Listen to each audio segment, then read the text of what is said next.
Ucrania se enfrenta a su invierno más crudo en años, perdiendo cada vez más terreno en Donetsk, mientras que en Kursk la batalla se ha convertido en una constante sangría de tropas y equipo ucranianos. Además, la red eléctrica ucraniana está en ruinas por los incesantes bombardeos rusos, sumiendo al país en la penumbra.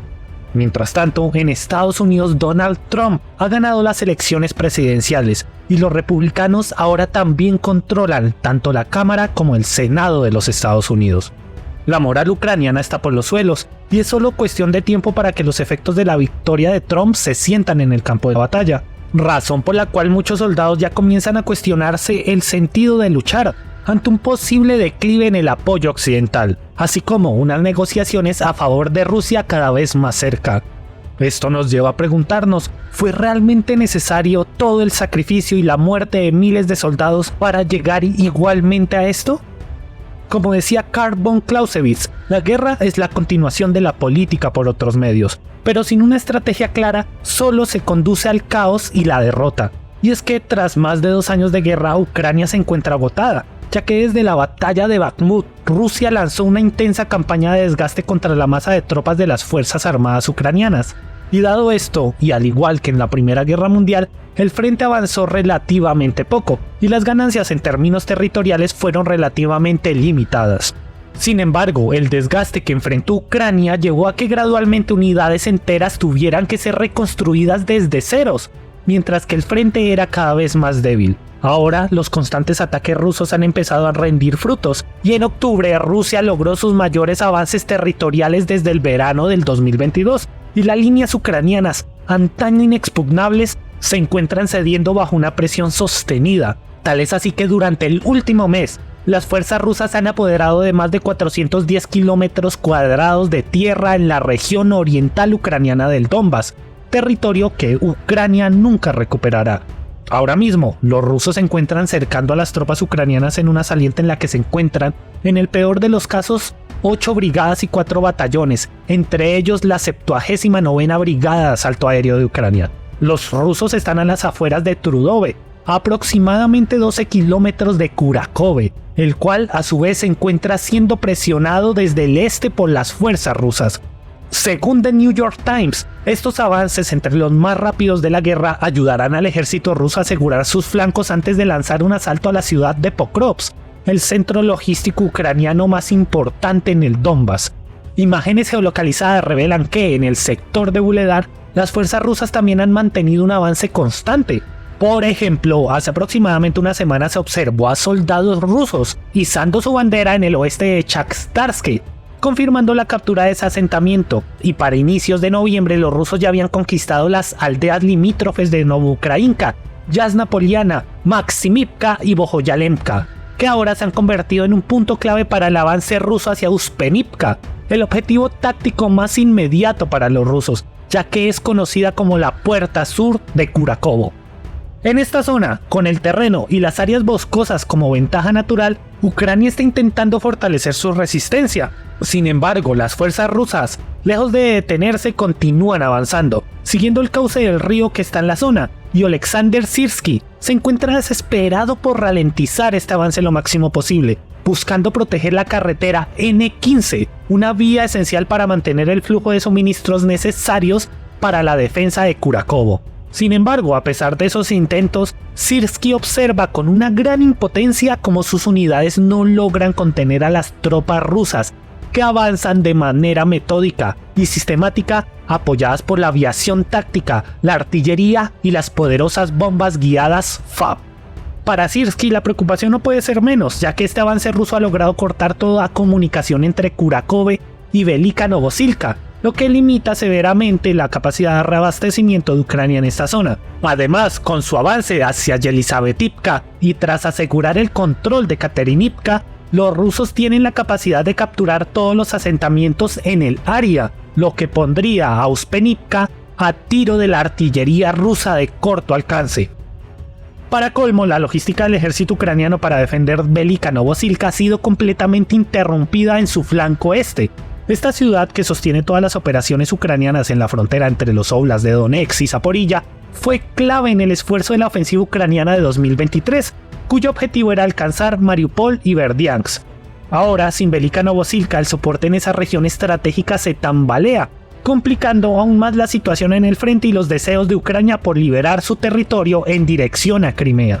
Ahora, todas las rutas logísticas prioritarias y el despliegue de refuerzos ucranianos en la zona dependen principalmente desde el acceso desde el oeste de Ucrania, específicamente a través de la carretera H15 y su desvío por la T-0518, que parte de Zaporilla. Sin embargo, las fuerzas rusas también avanzan en dirección a la T-0518, al norte de Velika Novosilka, y es posible que busquen cortar toda comunicación desde Rozdolne, ubicada justo al lado de esta importante carretera, lo que pondría a Velika Novosilka en un cerco operativo, mientras que se encuentran también a 9 kilómetros del H-15, que abastece a la misma Kurakovo. Esa es la diferencia entre Rusia y Ucrania y la OTAN. Tomando como por ejemplo Kursk, vemos en Ucrania una ofensiva sin una planificación sólida, centrada únicamente en generar titulares con ganancias territoriales que no podrán mantener. Queda claro que Ucrania no podrá sostener ese territorio a largo plazo, y Rusia por el contrario ha diseñado esta ofensiva con una planificación meticulosa, y como se observa en los mapas de cualquier fuente, está avanzando estratégicamente sobre las principales rutas y capacidades del ejército ucraniano. Ahora, yendo al sector de Pokrovsk, las fuerzas rusas han avanzado al noroeste de Selidove, y varias imágenes han captado un asalto mecanizado ruso de tamaño de un pelotón aproximándose a las afueras orientales de Novolexivka. Este avance fue realizado por elementos del 80º Regimiento de Tanques de la 90ª División de Tanques de la Guardia del Distrito Militar Central de la Federación Rusa. Además, también se han reportado otros 2 asaltos mecanizados rusos del tamaño de un pelotón, reforzado en dirección a Antonivka y al este de Bojoyalemka, lo que sugiere que las fuerzas rusas han capturado o están a punto de tomar el control total de toda esta zona. Diferentes fuentes también reportan que las fuerzas rusas han avanzado al sureste de Vishneve, directamente al oeste de Selidove. Y ahora mismo hay intensos combates cerca de Miroliubivka y Promin, al este de Selidovo. Diversos grupos y unidades rusas están desplegados en estos sectores claves, como elementos del destacamento Bashkivorky del Batallón de Voluntarios Dostavalov, formado en 2022 en la República de Bashkortostán. La 14ª Brigada Spekna se encuentra también en la zona de Vuhledar, mientras que la 11ª Fuerza Aérea de la Federación Rusa y el Ejército de Defensa Aérea realizan ataques aéreos sobre Rozdolne, al noroeste de Vuhledar. Además, la 238ª Brigada de Artillería del 8º Ejército de Armas Combinadas apoya las operaciones rusas cerca de Dalne.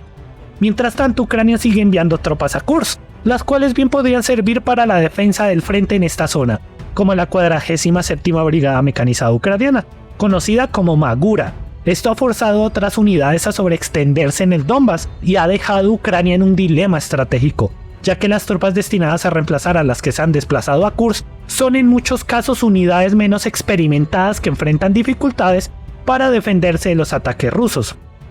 La diferencia en ambos bandos y en tanto experiencia es clave, pues sabemos que en la zona sur de Kurakovo la primera línea de defensa ucraniana la cubre la 128ª Brigada de Asalto de Montaña, con el apoyo en la retaguardia de la 113ª y la 123ª Brigadas de la Defensa Territorial. Y de allí muchas de las unidades actualmente en la línea en el frente del Donbass, exceptuando algunas tales como la 79ª Brigada de Asalto Aéreo y la 728ª Brigada de Asalto de Montaña, pertenecen a la Defensa Territorial, una fuerza compuesta principalmente por civiles que se ofrecieron como voluntarios, pero que son relativamente nuevas y que carecen del entrenamiento y el equipo que sí poseen las unidades del ejército regular. Tal es así que el ejército ucraniano está intentando rellenar sus unidades con lo que puede, y según la publicación Defense One, Occidente ha reducido incluso el periodo de entrenamiento de los soldados de las fuerzas ucranianas que están entrenando debido a la grave escasez de tropas en el frente. Ahora solo se destina una semana para el entrenamiento de los soldados en sus escuadrones, pelotones y compañías, y tan solo 21 días para el entrenamiento de los cuarteles generales de las brigadas. En una semana no se aprende nada, y así sencillamente es enviar soldados sin entrenamiento al matadero. Y de allí Kursk y el enviar unidades a esta zona solo tendría sentido si la situación hubiese cambiado en algo más que en llenar titulares, pero la realidad es que están desperdiciando sus limitados recursos humanos y materiales en un frente cada vez más grave. De hecho, un militar ucraniano, comandante, conocido como Grizzly, estacionado en la frontera cerca de Kursk, admitió que la situación es tensa y que están perdiendo constantemente posiciones que habían ocupado antes, ya que el enemigo tiene una ventaja en hombres y artillería, y ellos solo intentan mantener la línea. Así, mientras Ucrania desperdicia recursos en Kursk, las fuerzas rusas siguen consolidando su control en Donetsk, mientras Ucrania se encuentra en una creciente dificultad para frenar estos avances. Así el colapso es total y las fuerzas rusas están aplicando una táctica que parece inspirarse en las tácticas soviéticas de engaño y distracción, posiblemente la doctrina de Maskirovka, la cual buscaba confundir al enemigo atacando desde diferentes frentes. Rusia avanza por un lado consolidando sus posiciones en su sector, de pronto inicia una ofensiva en otro punto inesperado, lo que desorienta a las fuerzas ucranianas y les dificulta decidir dónde concentrar sus refuerzos y esfuerzos defensivos. Por ejemplo, durante la conquista de Selidovo, las tropas rusas de asalto utilizaron la táctica de cortes múltiples. Estábamos en todas partes, los ucranianos no entendían dónde estábamos. Los ucranianos esperaban un ataque desde el sur, pero los militares rusos atacaron desde el norte y también rodearon el flanco desde el este. Como resultado, el asentamiento de Selidovo fue tomado en pinzas y los militares ucranianos comenzaron a entrar en pánico y a huir en desbandada. Ahora la situación parece estar repitiéndose en Kurakovo, y el canal ucraniano Resident UA ha dicho que su fuente de Estado Mayor informó que los militares ucranianos comenzaron a retirarse de Kurakovo por iniciativa propia y sin órdenes para evitar nuevamente un cerco táctico. Según la fuente, Syrskyi se negó a enviar refuerzos en esta dirección, lo que provocaría la pérdida de la ciudad. Recordemos que en su diseño operacional las fuerzas rusas han planteado puntos decisivos a lo largo del frente, comenzando en Bakhmut. Estos puntos decisivos funcionan como pasos claves dirigidos estratégicamente para acercarse o alcanzar al centro de gravedad ucraniano, es decir, la masa de tropas que permite a Ucrania sostener la guerra. A través de estas batallas de desgaste, el objetivo es ir debilitando progresivamente este centro de gravedad. Y ahora Pokrovsk parece perfilarse como el siguiente punto decisivo, en la línea con el objetivo estratégico ruso de desmilitarizar a Ucrania. Así, ya se escuchan voces dentro y fuera de Ucrania pidiendo la defensa de Dnipropetrovsk, ante la posibilidad de que Rusia alcance las fronteras administrativas de Donetsk y Lugansk en unos 6 meses, tal como afirma el periodista pro-ucraniano Julian Ropke. Según Vicent Tauret, analista de la Fundación Francesa de Investigación Estratégica, entre los factores que han ayudado al avance de Rusia están el mayor uso de las poderosas bombas guiadas FAB, que pueden destruir posiciones enemigas fortificadas. Según Tauret, las defensas de Ucrania están cada vez más debilitadas, el terreno es cada vez más favorable para las ofensivas rusas y además los rusos tienen un mayor impacto con sus bombas guiadas. Putin está apostando por una estrategia de desgaste en la que Ucrania tiene todas las de perder, y a estas alturas nadie debería alimentar ilusiones milagrosas, ya que Ucrania carece de una industria militar capaz de producir en cantidad los materiales necesarios para sostener este tipo de guerra a largo plazo. Incluso Estados Unidos, la supuesta mayor potencia industrial del planeta, ha sido incapaz de proveer en cantidad y en número suficientes los proyectiles de artillería para Ucrania, llegando a igualar tan solo en una sexta parte a la producción rusa. Además, Estados Unidos no está atravesando su mejor momento financiero. Por ejemplo, en solo un año la deuda estadounidense aumentó en $2 billones, pasando de 33.5 a 35.7 billones. Lo notable en esto es que en las primeras 2 semanas de octubre de 2024, la deuda subió en $500.000 millones, un salto claramente visible en la gráfica señalada con el círculo rojo. Es importante recordar que los pagos de intereses de esta deuda de Estados Unidos ya superan incluso el presupuesto de defensa del país, destinándose solo a intereses un 3% del PIB. Se estima que el crecimiento de estos intereses se acelerará exponencialmente, y se prevé que el gasto militar experimente recortes graduales hasta alcanzar el 2.5 para el año de 2034, junto con otros ajustes en otros sectores gubernamentales, lo cual no es una buena señal para Ucrania. Además, ahora antiguos poderes como China y Rusia, así como las BRICS, han logrado reinventarse y poseen ventajas comparativas muy superiores a las de Estados Unidos, otorgándoles una competitividad inigualable en los ámbitos económicos, financieros, industriales, militares y tecnológicos, algo que los legisladores en Washington no logran ni saben cómo frenar, ni a nivel local ni global. Y a esto se suma el factor Donald Trump. Aunque su regreso a la presidencia no pondrá fin a la guerra, sí implica un cambio de rumbo para Ucrania. Si bien el nuevo curso no es del todo claro, los ucranianos se enfrentan a un casi seguro cambio de la política estadounidense en medio de un conflicto que ahora se está volviendo en su contra. Rusia, como hemos dicho, ha logrado algunos de los avances territoriales más rápidos en los últimos meses, y varios países están intensificando sus esfuerzos diplomáticos en busca de una solución negociada que va a favorecer a Rusia. Trump no solo asumirá el cargo con un historial de escepticismo, sino con una abierta hostilidad hacia la continua ayuda estadounidense a Ucrania, y ha prometido que podría poner fin a la guerra en un día. No está claro cómo cualquier iniciativa de Trump encajaría con las actuales negociaciones de alto al fuego, pero su promesa de poner fin rápidamente a la guerra ha suscitado temores en Kiev, independientemente de ser ciertos o no. Aún así, si el apoyo continúa o no, esto servirá como argumento para los propagandistas pro-ucranianos, quienes ya están tratando de controlar los daños ante la inevitable derrota de Ucrania. De hecho, algunos ya argumentan que Rusia ya perdió por la razón de que no tomó Kiev en el principio de la guerra, mientras que otros ya han empezado a afirmar que la victoria rusa se dará por el regreso de Trump a la presidencia. Y es que Rusia ya tiene ganada la guerra, y lo más probable es que responda a la victoria de Trump aprovechando su ventaja numérica en el campo de batalla, redoblando los esfuerzos especialmente con la llegada del invierno. Las condiciones invernales limitarán muchas operaciones ucranianas, especialmente porque carecen del equipo adecuado. Por ejemplo, los trenes de suministro dependen de la red eléctrica, lo que podría minar aún más la moral ucraniana, ya en declive por los avances rusos y el deplorable estado de su infraestructura eléctrica, devastada por los constantes ataques rusos.